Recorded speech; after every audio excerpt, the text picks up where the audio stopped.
The half windshield wipers. Exercise is a core and hip mobility movement often used to strengthen the obliques, engage the lower abs, and improve rotational control in the hips and spine.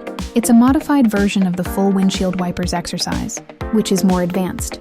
Muscles worked. Obliques, side abdominals. Rectus abdominis, six-pack muscles. Hip flexors, lower back stabilizers. Glutes, stabilization. How to do half windshield wipers. 1. Starting position. Lie flat on your back on a mat. Extend your arms out to the sides like a T for stability. Bend your knees to 90 degrees, feet lifted off the ground.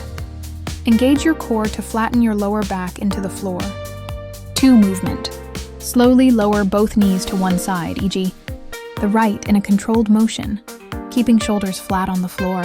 Go as far as you can without lifting your opposite shoulder or losing control.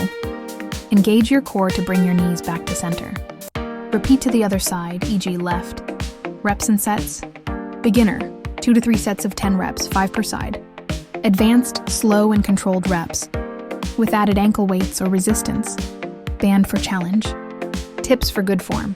Breathe out as you return to center. Only go as far as you can control. Avoid letting gravity take over. Keep your lower back in contact with the floor to protect your spine. Make it easier by placing feet on the floor and just rocking knees side to side. Variations. Feet on floor, easier version for beginners. Straight leg version, full windshield wipers. Advanced with legs extended. Weighted wipers. Hold a medicine ball or use ankle weights for more challenge. Please check my next video.